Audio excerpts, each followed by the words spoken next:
नमस्कार प्रिय मित्रों, स्वागत है आपका हमारे YouTube चैनल एस्ट्रो वंडर्स में। मित्रों, आज हम बहुत ही इम्पॉर्टेंट विषय पर बात करने वाले हैं। आत्महत्या की घटनाएं दिन प्रतिदिन बढ़ती जा रही हैं। तो आज हम इसी विषय पर बात करेंगे कि हमारे पुराणों में इसके विषय में क्या लिखा हुआ है। गरुड़ पुराण, इसके बारे में हम सभी जानते हैं। गरुड़ पुराण में भगवान विष्णु और उनके प्रिय वाहन गरुड़ देव के बीच हुई वार्ता को संलिप्त किया गया है। इस महापुराण में बताया गया है कि आत्महत्या के बाद आत्मा का क्या होता है। महापुराणों में गरुड़ पुराण को बहुत ही महत्वपूर्ण माना जाता है। ऐसा इसीलिए है क्योंकि इसका सीधा संबंध भगवान विष्णु से है। गरुड़ पुराण में कई ऐसी बातें बताई गई हैं जिन्हें जानने के बाद व्यक्ति सद्मार्ग पर चलने लगता है। जो व्यक्ति गरुड़ पुराण की बातों को ध्यान में रखकर जीवन यापन करता है, उसे सदा सफलता प्राप्त होती है। इन सभी के साथ इसमें जीवन, मृत्यु, स्वर्ग, नरक वे विभिन्न प्रकार के कर्म और उनके फलों के विषय में भी विस्तार से बताया गया है। साथ ही ये भी बताया गया है कि अकाल मृत्यु कैसे होती है, क्यों होती है, आत्महत्या को घोर अपराध क्यों माना जाता है। मृत्यु और अकाल मृत्यु, इसमें क्या अंतर है, सबसे पहले हम इस विषय पर बात करेंगे। गरुड़ पुराण में भगवान विष्णु ने बताया है कि जो व्यक्ति जीवन के सभी 7 चक्रों को पूरा कर लेता है, उसे मृत्यु के बाद मोक्ष की प्राप्ति होती है। लेकिन जो इन 7 चक्रों में से किसी एक को भी अधूरा छोड़ देता है, वह अकाल मृत्यु का भोगी होता है।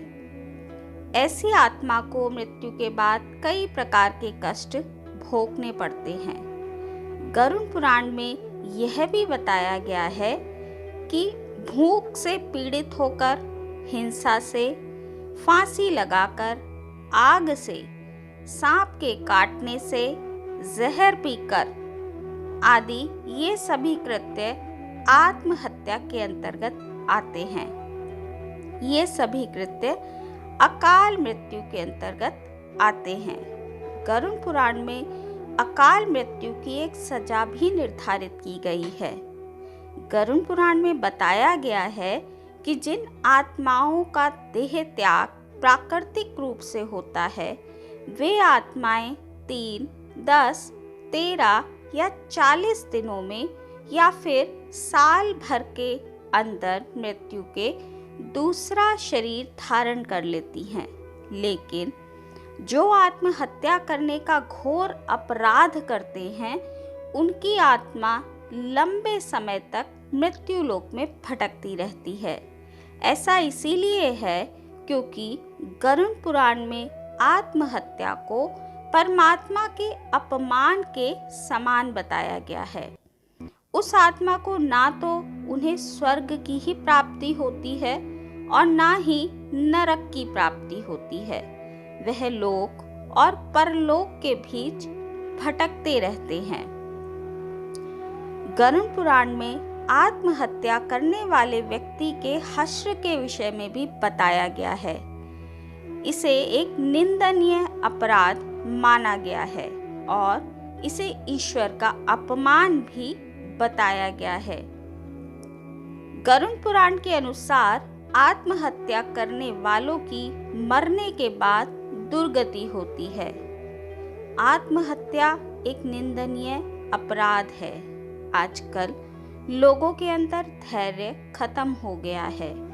विपरीत हालातों में बहुत जल्दी वे परेशान हो जाते हैं। हर हाल में समस्या का जल्द से जल्द निवारण चाहते हैं। स्थितियां उनके अनुरूप ना रहें तो ये डिप्रेशन में चले जाते हैं या आवेश में आकर आत्महत्या कर लेते हैं। लेकिन अगर आपको ऐसा लगता है कि आत्महत्या कर लेने से सारी मुसीबतों से, कष्टों से छुटकारा मिल जाएगा, तो आप गलत हैं, क्योंकि इस जीवन के बाद भी एक जीवन होता है।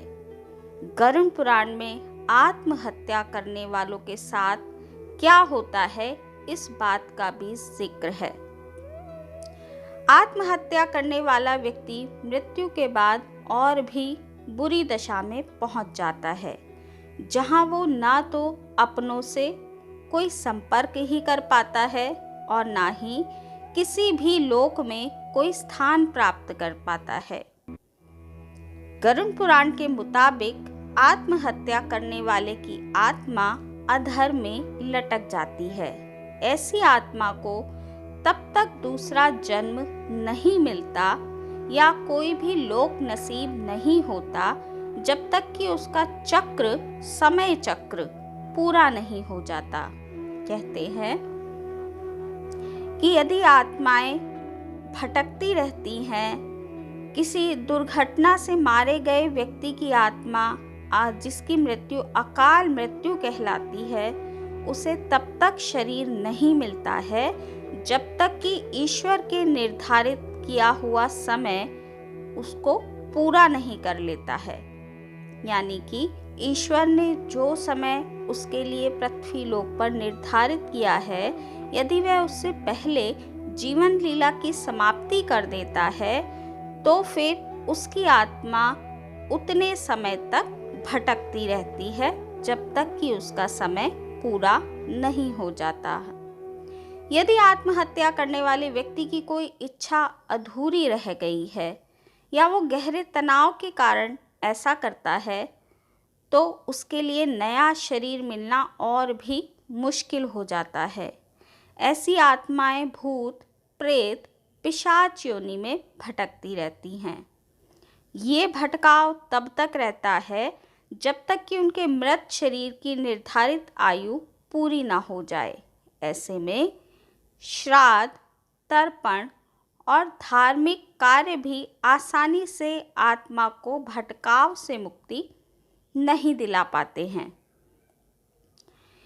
अकाल मृत्यु से मरने वाले लोगों की आत्मा को भटकाव से मुक्ति दिलाने के लिए गरुड़ पुराण में कुछ उपाय भी बताए गए हैं। ऐसे में मरने वाले के परिजनों को मृत आत्मा के लिए तर्पण, दान, पुण्य, गीता पाठ, पिंडदान आदि अवश्य ही करना चाहिए।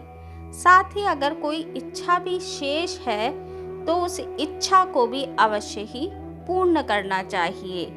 ऐसा लगभग 3 सालों तक करना चाहिए। इससे आत्माएं संतुष्ट होती हैं और दूसरा शरीर धारण करने में सक्षम हो पाती हैं। मित्रों, आज की इस वीडियो में हमने आत्महत्या जैसे निंदनीय अपराध के विषय में बात की। तो ये एक बहुत ही निंदनीय कृत्य है, इसको किसी को भी कभी भी नहीं करना चाहिए, वरना मृत्यु के बाद और भी अधिक समस्याओं का सामना ऐसी आत्माओं को करना पड़ता है। तो मित्रों, आज की इस वीडियो में इतना ही।